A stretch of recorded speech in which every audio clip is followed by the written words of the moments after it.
বুলিবা ধৰ্মই অৰ্থ পুৰুষাৰ্থ চুৰ সন্দামকে কেনে আমাক সাকো শিখাও ইটো এসংকাৰ শুনাম উদৰ বিশেষ ধৰ্মই অৰ্থ কাম যত দেখানি শেষ এই আৰু নিমিত্তে যত কাৰ্যই আচৰণ আত্মবিদ্যা কৰ্মবিদ্যা সততে কৰৈ কতক দণ্ড নীতি অনুবাদা যতই আছে নিশেষ উপায় যত বেদতো কহিছে। এতিয়া আমাক কল আত্মবিদ্যা হয়নে আৰু এইটো কি বিদ্যা আছিল কৰ্মবিদ্যা।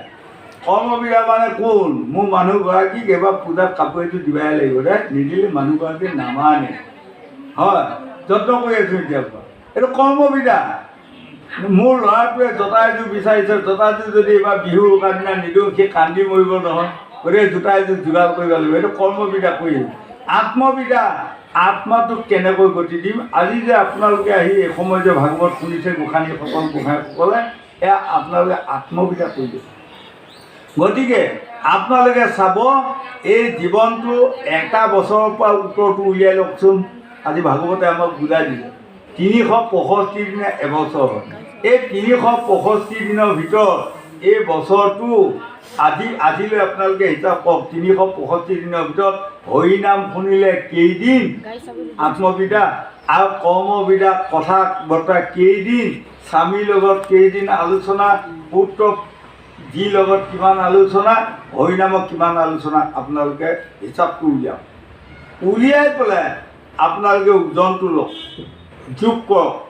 যদি আপোনাৰ 365 দিনৰ ভিতৰত এটা দিনো আত্মবিদ্যা মানে হৰিনাম কাণত লোৱা যদি বাঢ়িল তেনেহ'লে আপোনালোকে ভোটত জিকিছে কিন্তু যদি কেনেবাকৈ এটা দিন দুটা দিন কমিল তেনেহ'লে ভোটত হাৰিছে মনত ৰাখিব। সেইকাৰণে আমাক কৈছে আমি ভোটৰ সংখ্যাত চলিব লাগিব। এতিয়া এই ভোটৰ সংখ্যা হিচাপটো কোনদিনা হ'ব মই সিদ্ধান্ত দিম। যিদিনা মই শেষ বিচনাত পৰিম সেইদিনা কালফুৰা খফুৰা বেংক কামোৱা তিনিটা জমদুতে এডাল এডাল লোহাৰ দাং এডাল এডাল হাতত পাক জৰি লৈ হাতী হ'ব হয়। আকৌ 3টা বিষ্ণু দূতে এখন বিমান 4টা বিষ্ণু দূতে আহি এখন বিমান লৈ হাজিৰ হৈ থাকিব। তেওঁলোক দুয়োটা দলে চোৱা চুই কৰি থাকিব কিন্তু কাকো কোনেও নামাতে চকুৰ ঠাইৰ সৈতে কৰি থাকিব। তহঁতৰ হয় যদি তহঁতে নিবি আমাৰ হয় যদি আমি নিবি মুখৰে নামাতে চকুৰ ঠাইৰে সিদ্ধান্ত মই দিম। যদি কেনিবাকৈ মোৰ গোটেই জীৱনটোত তেতিয়া যুগ যুগ হ'ব এই যুগত যদি সংখ্যা যদি মোৰ ভোটত মই জিকি আছোঁ গতিকে 100 বছৰ মই জীয়াই থাকিলোঁ কথা এটা উদাহৰণ নহয় বাৰু 100 বছৰে ধৰি লওক 60 বছৰ মোৰ হৰিনামৰ লিষ্টত নাম আছে 40 বছৰ নাই তেতিয়াও মই ভোটত জিকিম তেতিয়াও মই পাৰ পাম হয়নে। যদি কেনেবাকৈ কোনোবা এজনৰ 100 বছৰৰ ভিতৰত 40 বছৰ হৰিনামত আছেই 60 বছৰ নাই তেনেহ'লে জমদূত সাৱধান। এতিয়া আকৌ এইখিনি অংক আপোনালোকে চমুকে আনকচোন দিনটোলৈ আনক 24 ঘণ্টা 24 ঘণ্টাত আমাৰ উশাহ নিশাহটো অহা যোৱা হয় কেইবাৰ 21,600 বাৰ 21,600 বাৰ প্ৰাণবায়ু অপানবায়ু আমাৰ মাৰি আছে হয়। এই প্ৰাণবায়ু গৈ আছে অপানবায়ু ঘূৰাই আনি আছে দুইটা ঘূৰি আছে।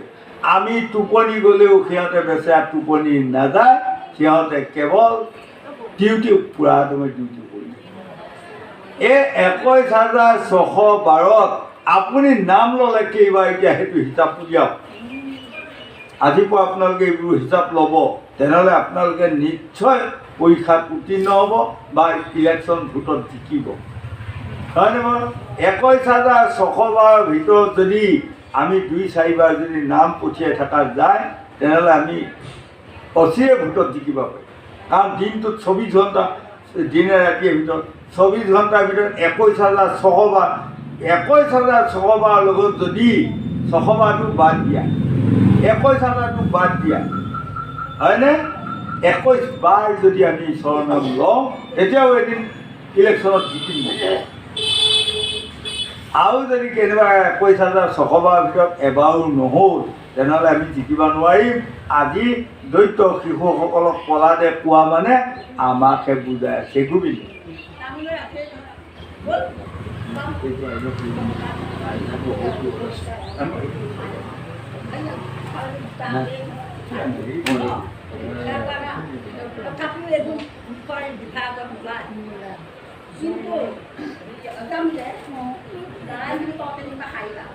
অদামী হৰিৰ নামৰ শুনিও মহিমা সাৱধানে কৰা চিত অদামিলৰ নামে আছিলা ব্ৰাহ্মণ বেশ্যাটো ভৈলা প্ৰতিত অনেক অধৰ্ম কৰন্তে বিপৰা ভৈলা ক্ষমা পত ভয়ংকৰ তিনি গোটা জমদূত আগে ভৈলা উপস্থিত সেই কালফুৰা ফুকুৰা বেংকাময় এই তিনিটা জমদূতে বামনক ধৰি জীৱবাদ কৰি বান্ধি লন্ত হাতে তুলি ভয়ে অজামিলে পুত্ৰক ডাকিলে আশা নাৰায়ণ বুলি হয়নে মৰণতে বিপ্ৰ মুখত শুনিয়া হৰি কীৰ্তনৰ বাণী হৰি নাম লৈলা বুলি খেদিয়াইলা বিষ্ণুদূত চাৰি পানী লগে লগে নাৰায়ণ নাম লোৱাৰ লগে লগে বিষ্ণুদূত আহি গ'ল আহি যমদূতে শাস্তি দি আছে নহয় কৈছে এই মুখ্য যমদূত তেওঁ মৰাৰ সময়ত বিষ্ণু স্বয়ং নাৰায়ণৰ নাম ল'লে তোমালোকে তথাপিও তাক বান্ধি ইমান টাঙনকৈ শাস্তি দি আছা তেতিয়া যমদূতে কৈছে কালফুৰা সফুৰা বেং কামোৰা তিনিটাই কৈছে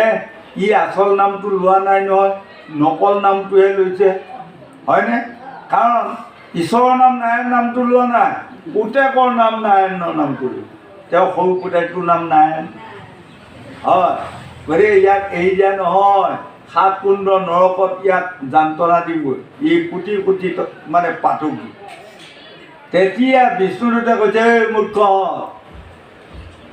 পাহৰাতে হওক খুঙৰাতে হওক আচলে হওক নকলে হওক প্ৰশ্ন নাই ভুলতে হওক শুদ্ধতে হওক প্ৰশ্ন নাই যদি মুখত কেনিবা কয় ভগৱন্তৰ 108টা মুখ্য নামৰ ভিতৰত কোনোবা এটা আহিল তেনেহ'লে সকলো পাপৰ পৰা নিষ্ঠা পালে এৰি দিয়া হয় তেতিয়াও যমদূতে নুবুজে তাৰপাছত যেতিয়া বিষ্ণুদূতে তেওঁলোকক কুমদকী গদাই টুমনিয়াই লুৰুৱাই খেদি দি তেওঁক বৈকুণ্ঠক লৈ গ'ল সেইটোকে আমাক পাইছে এতিয়া আমাক কোনোবাই যদি ভাবেই গোসাঁই গোসাঁনীসকল যে এতিয়া আছোঁ আৰু শেষ বিচনাত পোৱাৰ দিনা নাৰায়ণ বুলি মই বাচি যাম সেইটো আমাক নাখা দিব কাৰণ কিয় জানে অজামিলৰ পূৰ্ব জন্মৰ বহুত পুণ্যৰ ফল আছিল তাৰ কাৰণে তেওঁ নাৰায়ণৰ নামটো মুখত আহিল পূৰ্ব জন্মত অজামিল এজন ব্ৰাহ্মণ আছিল মা গুণী জ্ঞানী শিক্ষিত পণ্ডিত ভকতি কিন্তু দুৰ্ভাগ্য বায়েক ভনীয়েক দুয়োগৰাকী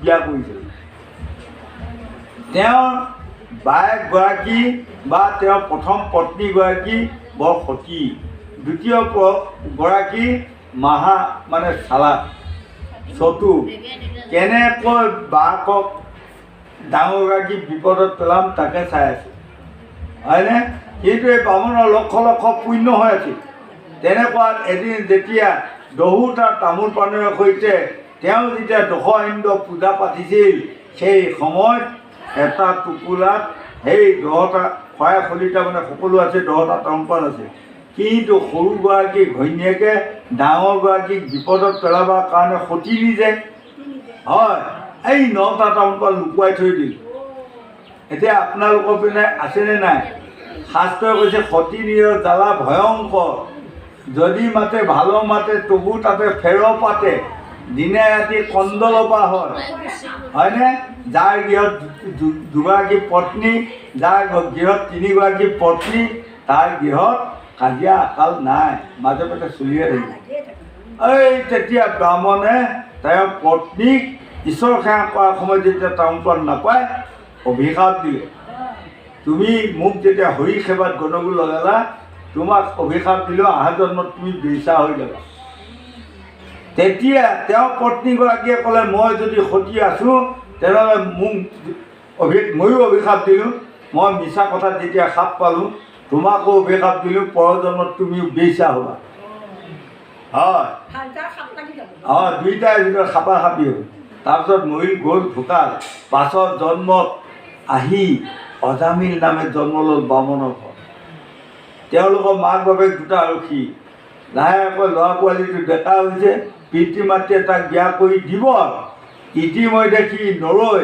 সি বামনৰ ছোৱালী এজনী লৈ গুচি আহিল অহাৰ লগে লগে তেওঁ পিতৃ মাতৃয়ে ক'লে আমাৰ ব্ৰাহ্মণৰ হ'ল বিয়া বাৰু নকৰাকৈ এনেকৈতো খাব নোৱাৰে নাপায় গতিকে তুমি পাহাৰত যোৱা আগৰ যুগত পাহাৰত গ'লেই চব পায় কল পায় বন পায় ফল পায় মূল পায় খৰি পায় খেৰ পায় ইত্যাদি তুমি লৈ আহগৈ অতি সোনকালে বিয়া পাতিছিল হয় এই বুলি গ'ল ইতিমধ্যে এই পাকটোৱে গৈ সিটো পাকে যিটো পাকে আহে সেই পাকটোৰ লগতে বনৰ মাজৰ ৰাস্তা গড়ত এটা গৃহ বান্ধি এই যে তেওঁৰ আগৰ জন্মৰ পত্নীগৰাকী দেখাই শুনাই মস্ত ধুনীয়া ৰূপৱতী তাই বেইচা হৈ সেই গৃহটোত বহুত ল'ৰালৰিকাৰ লগত বেইচা খেল খেলি আহে এই এতিয়া যেতিয়া তেওঁক চব ফল মূল খৰি কান্ধত লৈ আহে আসন্তে পথত পায় বেশ্যাক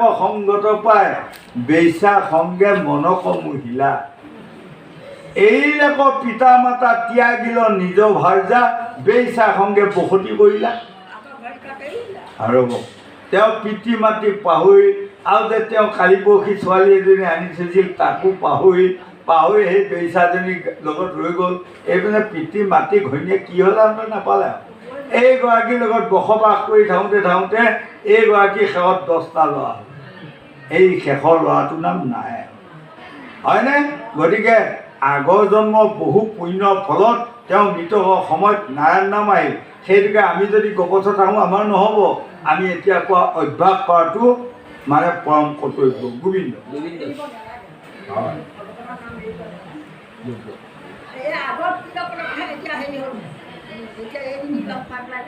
অয়ন্ত জামি জগতৰ পুহিদ নিশ্চয় অয়াত মায়ৰ বনৰ যেবে অসাধন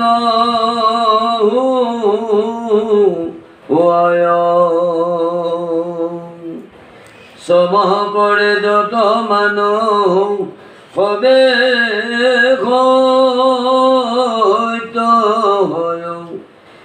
ঈশ্বৰৰ পদে যেবে অভকতি মিলয় অতেবে মোৰ মনে সৈত কৰিয়া মানয় অনুহিকে বিফল সম জন্ম খাব আলৰ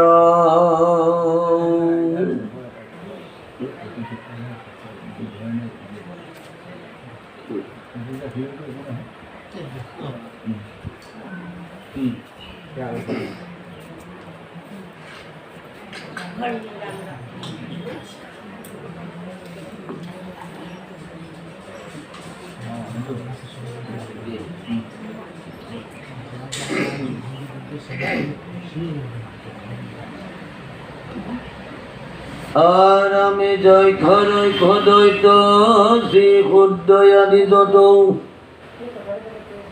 পক্ষিমিক পাপ জীবই আসিলা বৰযত অসহিত পাইলা গয়াই হব সকলে আকে বলে লোভিল হবে সৎসংগৰ বলে এতিয়া এইখিনিত আমাক কৈছে যক্ষ ৰক্ষ ইষ্টি শুদ্ধ জাতি ধৰ্ম বৰ্ণ নিৰ্বিশেষে এসময়ত যিসকলে মথুৰা নগৰত বাস কৰিছিলে, গোকুলত বাস কৰিছিলে, বৰ্জত আছিলে, সেইসকলে তাতো ভগৱন্তক লাভ কৰিলে। আৰু যিসকলে মৃত্যুবৰণ কৰিলে তেওঁৰ পুত্ৰসকলেও জলপিণ্ড দান কৰিলে, সেইসকলে মৃতকসকলেও সেই জলপিণ্ড খায়ো গতি পালে, হয়নে? তাৰে এটা মই পুৰাণৰ উদাহৰণ দিছোঁ আপোনালোকক, সুদিন্ন ৰজাৰ কাহিনী। হয়, সুদিন্ন ৰজা, হয়, সুদিন্ন ৰজাৰ দিনত মানে তেওঁ ৰাজ্যখনত খুব চোৰটাৰী হ'ল। চোৰটাৰীৰ পৰা মানে থাকিব ঠাই পোৱা নাই, সকলো প্ৰজাসকলে মানে ৰজাক আপত্তি দি আছে। যাওঁতে যাওঁতে যাওঁতে যাওঁতে এদিন ৰজাই সকলো পাত্ৰ মন্ত্ৰী গোটাই লৈ ক'লে, সেয়া লোকসকল, আজিৰ পৰা সকলোৱে যত্ন কৰা, যদি কেনিবাকৈ এটা চোৰ কোনোবাই ধৰি দিব পাৰে তাক সহস্ৰ সোণৰ মুদ্ৰা মই দান দিম। আৰু সহস্ৰ সোণৰ মুদ্ৰা যেতিয়া দান কৰিম বুলি ক'লে, তেতিয়া দিনে ৰাতিয়ে কষ্ট কৰি বিচাৰ মানুহ ওলাবই আৰু নহ'ব, একো পইচা পাই নিদিলে কোনেও নাখাতে, হয়নে গোহানি? অঁ, তেতিয়া যাওঁতে যাওঁতে এদিন এটা চোৰ ধৰি পেলালে, ধৰি আহি ৰজাক দি দিলে। ৰজাই বিচাৰ কৰিলে, বিচাৰ কৰি ল'ৰাটোক ক'লে, তোমাক কালি ৰাতিপুৱা ফাঁচি দিম, ফাঁচি দিয়া বৰাই হৈ যাবা। কিন্তু ল'ৰাটো 22 বছৰ বয়স, ইমান ধুনীয়া মৰম লগা, ইমান ধুনীয়া ৰূপৱান ল'ৰাটো আপুনি দেখিলেই মানে মন সকলোৰে দুখ লাগি যায়। লগে লগে প্ৰচাৰ হৈ গ'ল নহয়, বাপৰে বাপ, ইমান ধুনীয়া ল'ৰা এটা বোলে চোৰ, চোৰত ধৰা পৰিল। এতিয়া ৰজাই এতিয়া তাক কালি ৰাতিপুৱা ফাঁচি দিব ৰায় কৰিলে। তেতিয়া মানুহে চাব গৈছে, যাই চাই গৈছে, বাহ হয় বৰ ধুনীয়া ল'ৰা, চাই থাকিলে হাঁপাই নহয়। কিছুমানে কৈছে হ'ল যাওঁ, কিছুমানে কৈছে ৰহো দেহি, ল'ৰাটো চাই হাঁপাইহে মৰা নাই, আহিব ইমান ধুনীয়া ল'ৰা, কালিলৈ ফাঁচি দিব। তেনেকুৱাতে এজনী ছোৱালীও চাই আছে, ছোৱালীজনী দেখাই শুনাই খুব ধুনীয়া, খুব ৰূপৱতী। তাৰপাছত এই চোৰ ল'ৰাটোৱে তেতিয়া ছোৱালীজনীক চাই চাই কৈছে, এইৰা ছোৱালী, তুমি মোলৈ বিয়া সোমাবা, তুমি যদি মোলৈ বিয়া সোমোৱা, মোৰ কোনো নাই, আই বোপায়ো নাই, বতি বংশও কোনো নাই, মোৰ ঘৰত সোণ ধন যিমানখিনি সাই সম্পত্তি আছে গোটেইখিনি তোমাক দি যাম। তেতিয়া বাকী থকা ৰাইজসকলে মানে সকলোৱে, এইৰা তোমাক কালি ৰাতিপুৱা ৰজাই ফাঁচি দিব, তুমি এতিয়া বিয়া কৰি কি কৰিবা কৈছে আৰু।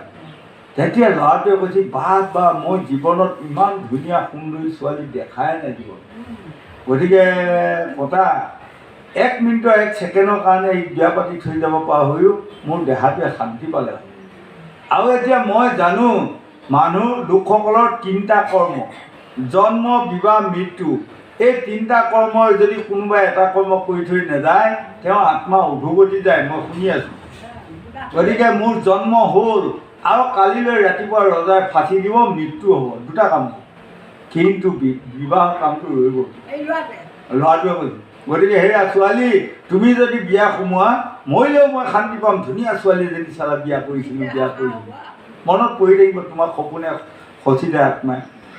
তেতিয়া ছোৱালীজনীয়ে কৈছে কি, তোমাৰ নিচিনা যদি ইমান সুন্দৰ ল'ৰা এটা বিয়া সোমাব পোৱা হয়, ময়ো এগৰাকী ভাগ্যৱতী, জীৱনত মই কৈ থাকিব পাৰিলোঁ ইমান ৰূপৱান ধুনীয়া ল'ৰা এটা লগত মই বিয়া সোমাইছোঁ।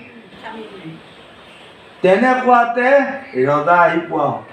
ৰজাই তেতিয়া ক'লে, হেৰা ছোৱালী, তুমি বিয়া সোমাবা নেকি কোৱা, এই ল'ৰাটোৰ বতি বংশ কোনো পিতৃ মাতৃ নাই, গতিকে তেওঁৰ ধন সম্পত্তি যিখিনি আছে তোমাকে দি থৈ যাব। তেতিয়া ছোৱালীজনীয়ে ক'লে, ধন সম্পত্তিৰ প্ৰশ্ন নাই, ইমান ধুনীয়া ল'ৰা এটা, তেওঁ বোলে এই ল'ৰাটো মোৰ আজি স্বামী হ'ল বুলি ক'বাও মোৰ এটা আনন্দ লাগিব, মই বিয়া হ'ম। বিধি মতে মানে বিয়া পাতিব।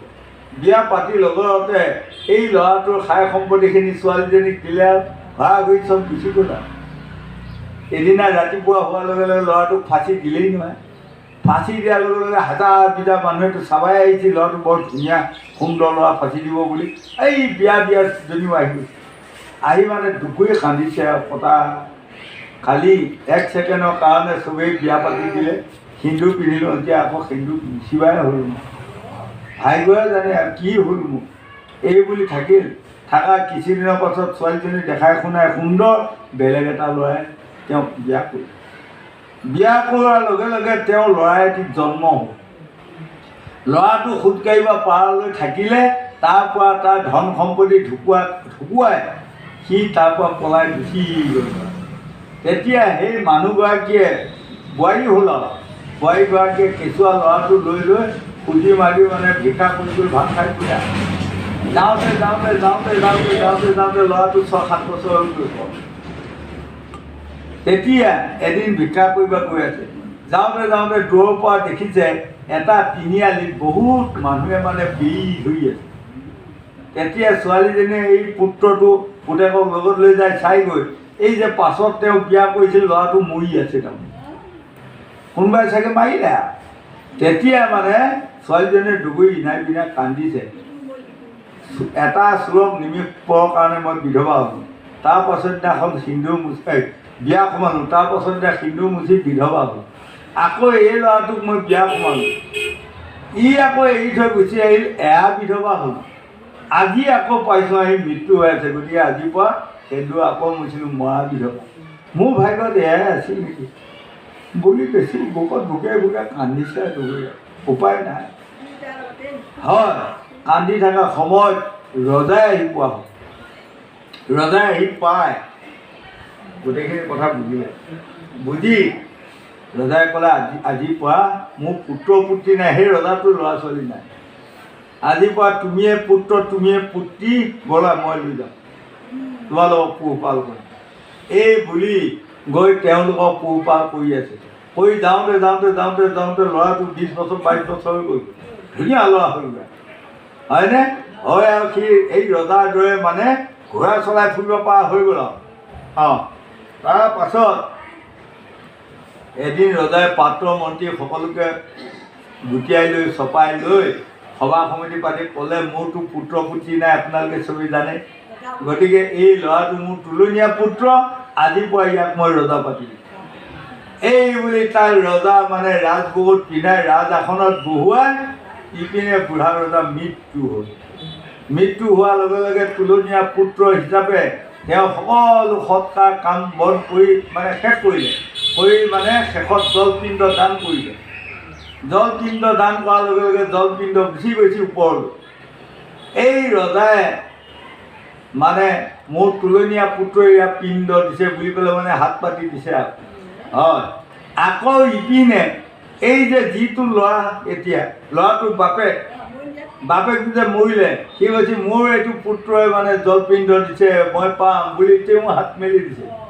আকৌ সেই চোৰটোৱে কৈছে কি নিমিষৰ সময় কাৰণে যে মই এদিন ধুনীয়া ছোৱালী বিয়া পাতি থৈ আহিছিলোঁ, গতিকে তেওঁৰ পুত্ৰটোৱে মোক পিণ্ড দান দিছে, এইটো মোৰ পুত্ৰ, মই পাম বুলি 3খন হাত মেলি আছে। এতিয়া জলপিণ্ড ঘূৰি আছে নে ক'ত পৰিব? হয়। সৰ্বশেষত জলপিণ্ড গৈ চোৰটোৰ হাতত পৰিল। পোৱাৰ লগে লগে 3টা আত্মাই বাদানুবাদ লাগিছে। ৰজাই কৈছে মই এখন ৰাজ্যৰ ৰজা পাতি থৈ আহিছোঁ, মোৰ তুলনীয়া পুত্ৰ, সেই দিয়া জলপিণ্ড অধিকাৰী মই পাবই লাগিব। আৰু ইয়ে কৈছে মই দেখ এইজনী ছোৱালী মই প্ৰথমে বিয়া কৰি মোৰ ল'ৰা এটা হ'ল, গতিকে এই জলপিণ্ডগৰাকী মই। চোৰটোৱে কৈছে এইয়া হাতত জিঞ্জি লৈ নিমিষ পোৱাৰ কাৰণে মই ধুনীয়া ছোৱালী বুলি বিয়া পাতি থৈ আহিছোঁ, তাই গাত টাচ এটা কৰিব নাই পোৱা। কম মোৰ আশা আকাংক্ষা ধ্বংস হ'ল নেকি? দূৰতে ৰজাই দেখুৱাইছে প্ৰজাবিলাকৰ মাজত তাই হৈছে কইনা, মই হৈছোঁ দৰা। ময়ো তাইক লাই পোৱা নাই, তেওঁ মোক লাই পোৱা নাই, কিন্তু বিধিমতে মই বিয়া কৰি থৈ আহিছোঁ। গতিকে জন্মে এইগৰাকী মানে পত্নী গৰ্ভত ধুনীয়া সন্তান নিদিব, সেয়া সন্তান মোৰ, পিণ্ডগৰাকী মই, হয়নে? এই বুলি 3টাই বাদানুবাদ লাগি থকাত দেৱৰ্ষি নাৰদে ঘোঁৰা ঢেঁকীত উঠি আহিছে। আহি গোটেই বিচাৰখন চাই এই 3জনে মানে বাদানুবাদ লাগি আছে ন, যে ৰায় দিয়ক আপুনি। তেতিয়া নাৰদে ক'লে হেৰা এই চোৰটোৱে জলপিণ্ড অধিকাৰী হ'ব। কিয় জানা? তেওঁ যদি গাত টাচ দি কৰি পোৱা নাই নিজৰ পত্নী, আৰু নিজৰ পত্নীয়েও তেওঁক টাচ কৰি পোৱা নাই, কিন্তু চকুৰ এটা হাপা তেওঁ পত্নী হ'ল তেওঁৰ স্বামী আৰু বিধিমতে যে বিয়া কৰিল গতিকে তেওঁৰ পত্নী তেওঁৰ গৰ্ভত যোনে যিমানেই সন্তান নিদক তেওঁৰেই সন্তান হয়নে তেতিয়া ৩৩ কোটি দেৱতাই স্বৰ্গৰ পৰা পুষ্প বৃষ্টি কৰিছে আজি সেইটোকে আমাক কৈছে গতিকে আমি এইসকলে যদি সৎ হওঁ সৎ সন্তানেদি যদি কোনোবাই তুলি থৈ যাওঁ তেনেহ'লে সেই সৎ সন্তানে দিয়া জলপিণ্ড আমি এদিন পাম আমি পবিত্ৰ হওঁ ঘোষাত মাধৱদেৱাই লেখা নাই যাৰ পুত্ৰ সবে ঐত হৰিত শৰণলৈয়া হৰি গুণ গাৱে শুদ্ধভাৱে নদী দুগ্ধ ঘৃত মধু নদীৰ জলকপীয়া পিতৃগণে পিতৃ কপায় সেই লোকসকল আপোনালোকৰ এটি পুত্ৰ নাতি যদি সৎ বনাই থৈ যাব পাৰে আপোনালোকে মৃতকৰ পাছতো এদিন জলপিণ্ড গৰাকী হ'ব হ'ব হ'ব এহি মানে শ্ৰেষ্ঠ লাভ জানা পুৰুষৰ হাত পৰে মহাধৰ্ম নাহিকে সংসাৰ যাৰ সম লাভ আৰু নাহিকে লোকত একান্ত ভকতি যেবে ভৈলা গোবিন্দত গোবিন্দ দৃষ্টিয়ে জগতকে মান্য কৰে এই ধৰ্ম অনায়াসে সংসাৰ কতৰে আৰ আমি শব্দ মস্কন্ধৰ কথা ৭ অধ্যায়ত যুধিষ্ঠিৰ নাৰদ সংবাদ মনোহৰ এতিয়া এইকণ কথা কোনে সংবাদত কৈছিল কি কাৰণত আজি দেৱৰ্ষি নাৰদে ক'বলগীয়া হ'ল তাৰমানে ৫ পাণ্ডৱে যেতিয়া বনমাতত যায় ভীম অৰ্জুন নকুল সহদেৱ এই তিনিজনে সন্যাসী ঘৰ ঋষি ঘৰত মানে চাউল বিচাৰি গৈছে চাউল ভিকা মাগি বা লাগি নহয় নহ'ব আজিয়ে চৰকাৰে আমাক দুটকীয়া এটকীয়া বিনামূলীয়া চাউল খুব দিছে হয়নে তেতিয়া আগৰ যুগত নাই বিনামূলীয়া চাউল গতিকে চাউল বিচাৰি গ'ল হয় আৰু তেতিয়া ভীমে খৰি ফালি আছে ভীমে দ্ৰৌপদী কৈছে মোৰ ভোক লাগিছে তেতিয়া বৰ এডাল চৰুতে মানে জুই দি আছে পানী উতল আহি আছে চাউল নাই তেতিয়া দ্ৰৌপদীয়ে দুবৰি কান্দিছে মই কম দুৰ্ভগীয়া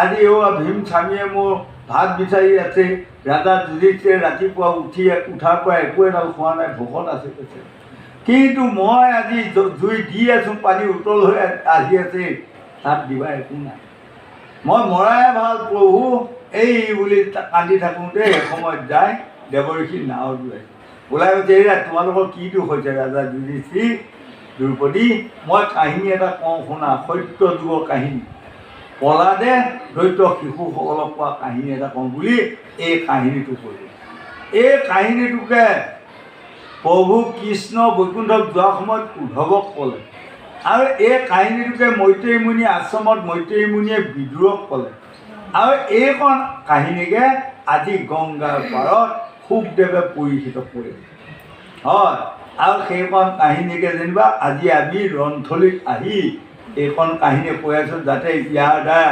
ৰন্থলী অঞ্চলটো উঠি অহা যুৱক যুৱতী প্ৰজন্মসকল যাতে অকণমান জ্ঞানী হওক শিক্ষিত হওক পিতৃ মাতৃক মান সন্মান কৰা হওক শহুৰ শাহুৰক মান সন্মান কৰা হওক স্বামীক মান সন্মান কৰা হওক নিজৰ পত্নীকো মৰম চেনেহ আদৰ কৰা হওক তেনেহ'লে নিশ্চয় আপোনালোকৰ অঞ্চলটোত শান্তি আহিব আহিব আহিব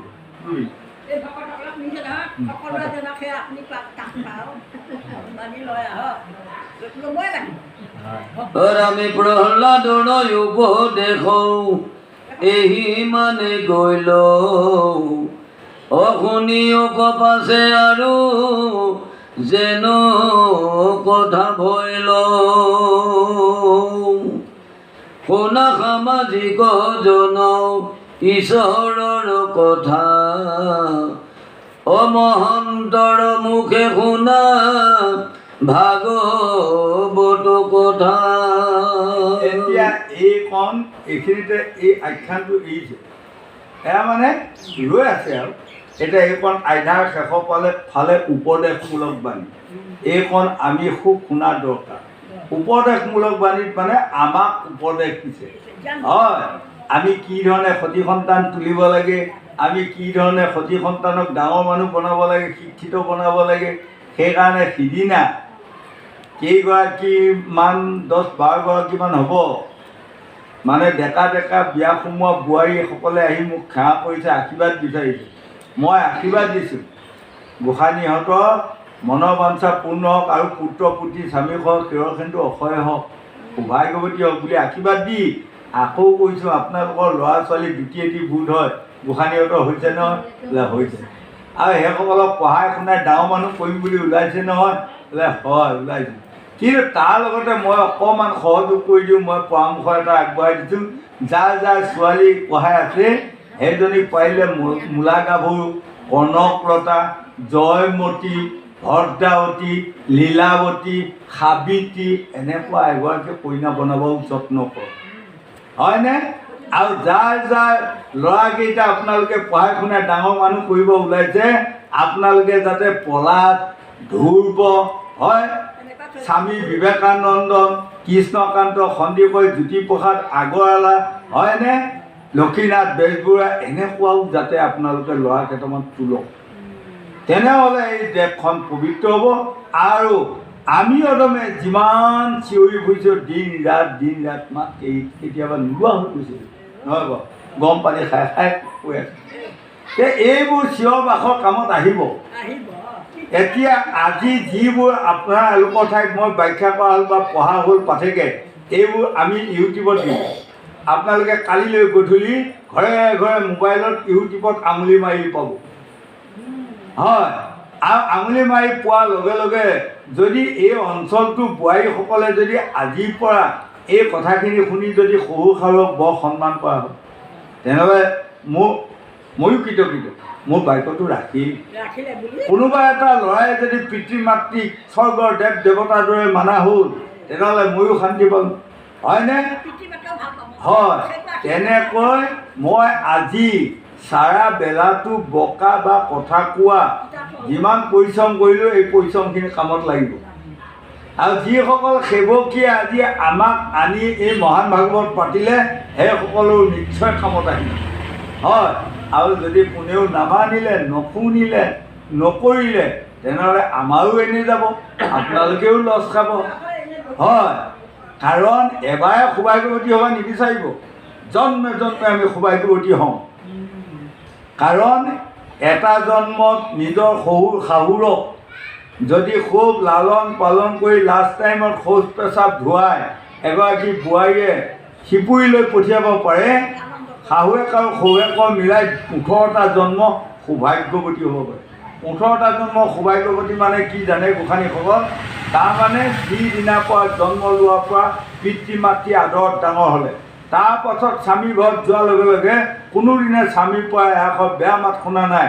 স্বামীৰ আদৰৰ পত্নী হ'লে ল'ৰা ছোৱালী তুলি তাৰ পৰা কোনোদিনে বেয়া ভাষা পোৱা নাই, আদৰৰ হ'লে তেনেকৈ গোটেই জীৱনটো 18টা জন্ম সৌভাগ্যৱতী হ'ব পাৰে, হয়নে? গতিকে আমি ভাগৱতৰ জৰিয়তে উপদেশমূলক বাণীত আহ্বান কৰিছোঁ উঠি অহা যুৱক যুৱতী প্ৰজন্মসকল গুণী জ্ঞানী শিক্ষিত পণ্ডিত হওক। গোবিন্দ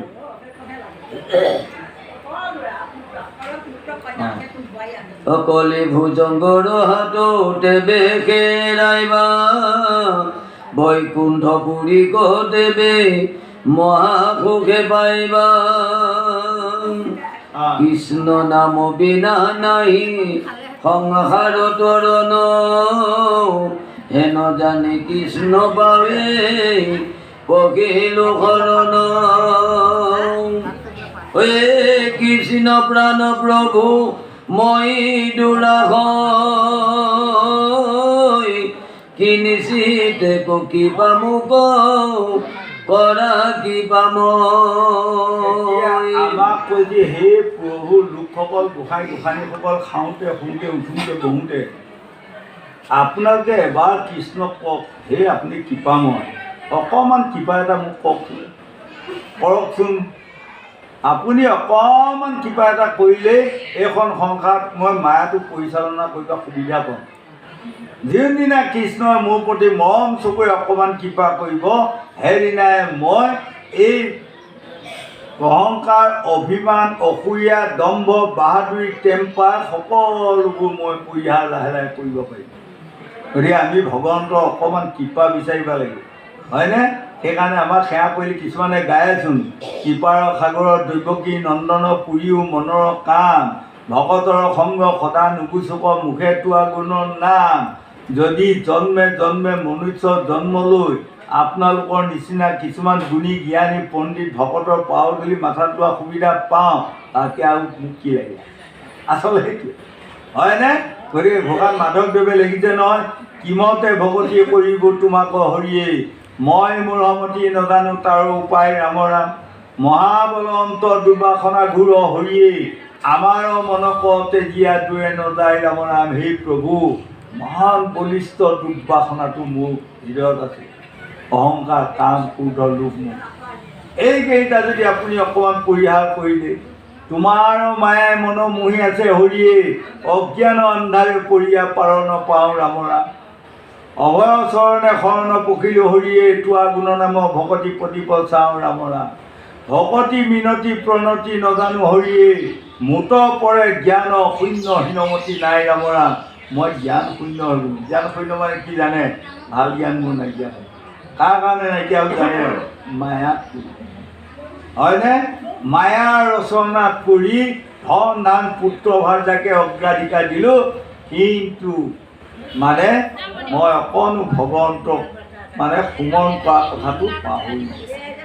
তুমি প্ৰভু কৃপা ৰসেৰ সাগৰ হৰিয়ে, দিয়া মোক তোৱা পদ ছায়া তলে ঠাই ৰাম ৰাম। মই শাস্ত্ৰ ভাগৱতত শুনিছোঁ, আপুনি হেনো ৰসৰ সাগৰ। হে দেৱকী নন্দনদেৱ কৃষ্ণ, আপুনি যদি ৰসৰ সাগৰ, আপুনি অকণমান কৃপা দৃষ্টিৰে চাই আপোনাৰ চৰণ তলত মোক অকণমান টাইম ঠাই দিয়ক। দিন ৰাত দিবা নালাগে বাৰু, নহয়, 1 মিনিটমান দিয়কচোন আপোনাৰ চৰণৰ তলত ঠাই, তেতিয়াও মোৰ কামত আহিব। এই কথাখিনিক আজি উপদেশমূলক বাণী আমাক ভাগৱতে দিছে।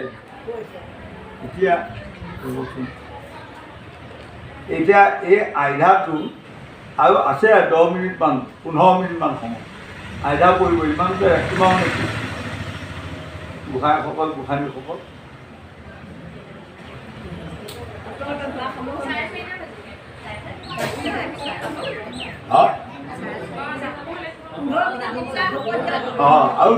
আৰু 10-9 মিনিট লাগিব।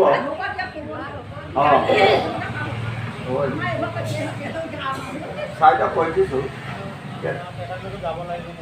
তজু নাম মোৰ মুখে সদে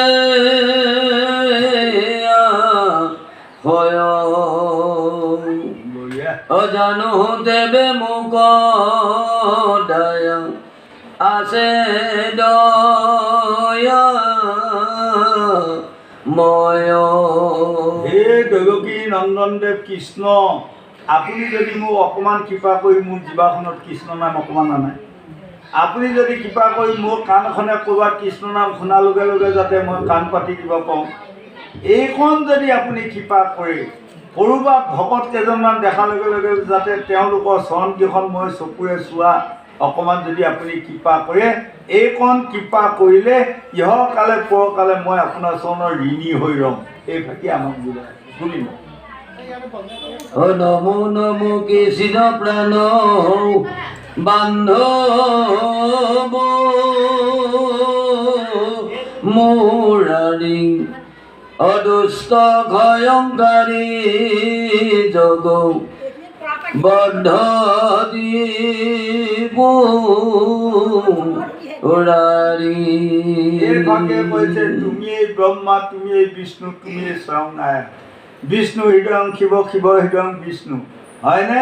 অং বন্দে শিৱং তিন্নয়নং পঞ্চাননং জটাধৰং চন্দ্ৰমৌলিং গংগাধৰং, অক্ষয় মালা বিভূষিতম ব্যাঘ্ৰচম্ম পুৰিধানং সদাযুগ ধ্যানৰতম বিশ্বকেতু ফুলপাণি প্ৰণামী সদাশিৱম, মহেশ্বৰং মহাদেৱং মহাপৱ বিমুদ্ৰ কমং সৃষ্টি স্থিতি নাশকৰং সৰ্বভূতান তৰস্থিতম, মহাকাল মহাগুৰু মূৰ বিষ্ণু মৃত্যুঞ্জয় উমানন্দ মাসুদুষং বন্দে ভূত্তা বিশেষম, ওং নমস্তে বিশ্বৰূপায় নমস্তে গৌৰীনাথ ত্ৰিশূলহস্তায় কেদাৰ নমো নমঃ, ওং নমস্তে নীলকণ্ঠায় নমস্তে দুঃখাহিনে নমস্তে বিশ্বনাথ ৰুদ্ৰায় উগ্ৰায় নমঃ, ওং নমস্তে ভোলানাথ ভূতনাথ নমো নমঃ, জগতপত্ৰে নমো নমস্তে বংকেশায়, হৰায় ভয়ায় নমো শংকৰায় নমো নমঃ, ওম নমস্তে সর্বরূপিণে ভীমায় সব্যায় নম ওম শিবাং শান্তাং পরমাত্মনে প্রভবে শিগা কুমণ্ডলু পানয় পিনাক পানয় নম সূতং দৈত্যং গণপতি ভার্যা মহামায়া দৈত্য কার্তিক নন্দনু জৈচ্যুতং নবমী লোকেশ মায়া মোহ দধি মগ্ন মহাপবশিলোহম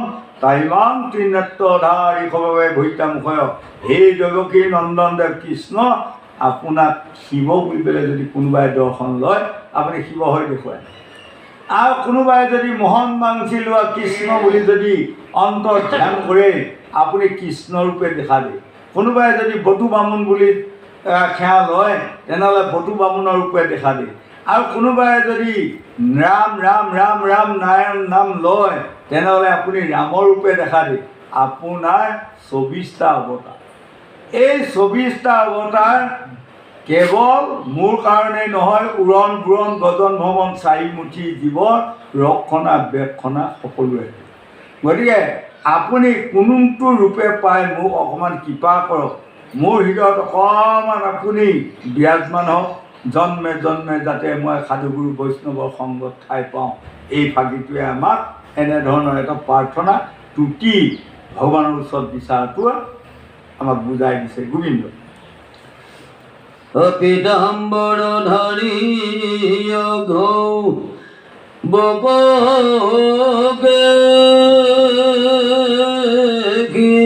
মাৰি আপোন স্বৰূপকাৰী অদেৱ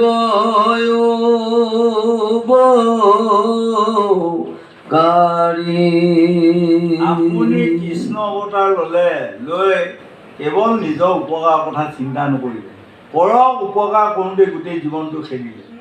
তোমাৰ পিতৃ মাতৃ কাৰাগাৰ কংসই যিমান দুখ যান্ত্ৰণা দিলে সৰ্বশেষত তেওঁ মোকলালে। আৰু হে প্ৰভু দেৱকী নন্দনদেৱ কৃষ্ণ, আপুনি নিজেই ভগৱন্ত, আপোনাৰ কি বিচাৰ? আপুনি দৈৱকীৰ গৰ্ভত জন্ম ল'লে কিন্তু দৈৱকী আপুনি তন নাখালে। গৈ কাঠ বাজি যশোদা বুলি যিয়ে নিন্দা কৰে তেওঁৰ ঘৰত গৈ আকৌ আপুনি তাতে তন খালে, হয়নে? সেইকাৰণে আমাক আইসকল নাৰীসকলক কৈছে, সেই আইসকল গোসাঁনীসকল নাৰীসকল, আপোনালোকে আই, আপোনালোকে গোসাঁনী, আপোনালোকে নাৰী। আৰু আপোনালোকৰ ভকতিত ভগৱন্তক অতি সোনকালে তুষ্ট কৰিব পাৰে পুৰুষৰ ভকতিতকৈ, নহয়? এটা মন কৰকচোন, নন্দ যশোদা এদিন ৰাতি 10টা বজাত নন্দ যশোদাই দুগুৰি কান্দিছে, দুগুৰি কান্দিছে, তাৰমানে যশোদাই দুগুৰি কান্দিছে। এতিয়া শুব লাগে, নন্দই কৈছে কি হ'ল তোমাৰ ইমান কান্দিছা? মই কান্দিছোঁ, মই মৰাই ভাল, জীয়াই থাকিব নাপায়। কিয়? কৈছে মানুহে দেখিলে বৰ ভাল সন্মান কৰি মাতা বোলা কৰে। মই পাছ দিয়াৰ পাছতে কয় কাঠবাজিজনী আহিছিলে, সেই যেন কাঠবাজিজনী হয়। এতিয়া আমাৰ মানুহবিলাক মন কৰিবচোন, যাৰ ল'ৰা ছোৱালী নাই আগত কিন্তু একো নকয়, যোৱাৰ পাছত ক'ব কাৰ ঘৰতে আহিলি দেহি? এই বাজিজনী ঘৰতে আহিলি। আমাৰ মানুহবিলাক সেনেকুৱা নহয়। তেতিয়া নন্দয়ো দুগুৰি কান্দিছে, কান্দি কৈছে কি মই কিমান দুখ পাইছোঁ জানা? তুমি মোৰ প্ৰাণৰ পিয়া, তোমাক মই কোৱা নাই। মোকো বহুত মানুহে বৰ সন্মান কৰে, মই যোৱাৰ পাছত আৰু কি কয় জানা? নন্দ বজাটো, নন্দ বজাটো। গতিকে কি ক'বা বুজিছা, আমাৰ কপালৰ দুখ এই বুলি দুয়োটাই কান্দি কান্দি একেখন বিচনাতে শুই আছে। ৰাতি বাগৰটো মাৰি দিয়াৰ লগে লগে পৃথিৱীখনত চেঁচা লাগিব। যোৱাৰ লগে লগে যশোদাই এই নন্দই চাই যে ইমান ধুনীয়া কেঁচুৱা পৃথিৱীত কাৰো ৰঙৰ লগত নিমিলে। লগে লগে যশোদাক মাতিছে, উঠাছোঁ উঠাছোঁ, চোৱা এটি কেঁচুৱা, এইমাত্ৰ জন্ম, হয়নে? গতিকে স্বয়ং ভগৱন্তে আমাক দান কৰিলে। এই যে সেইকাৰণে আমাক কৈছে যাৰ দিন আহিব ভাল, কুকুৰেও টানিব হাত। 10টা বজা ৰাতিলৈকে দণ্ড বজা যশোদা বাজি হৈ আছিল, কিন্তু ৰাতিপুৱা হোৱাৰ লগে লগে বজা নাম কাটা দিলে, বাজি নামো কাটাই দিলে। ভকতি প্ৰভাৱ, হয়নে? সেইদিনাৰ পৰা কৃষ্ণ হৈ গ'ল তেওঁলোকৰ পুত্ৰ। সেইটোকে আমাক কৈ যে যদি যশোদাৰ নিচিনা এগৰাকী নাৰীয়েও ভগৱন্তৰ নিচিনা এটা মানুহ বান্ধিব পাৰিলে, কম ভকতি নে? কিহৰ বান্ধোন হেৰাল, কিহৰ ৰচি? ভকতি ৰচি। আপোনালোকে আইসকলেও ভকতি কৰক, আপোনালোকেও তেনেকৈ কৃষ্ণক বান্ধিব পৰা ক্ষমতা আপোনালোকেও আছে। কাৰণ কৃষ্ণই কৈছে নহয়, মই দাসৰো দাস, সতী দাস, সকলোৰে দাস, হয়।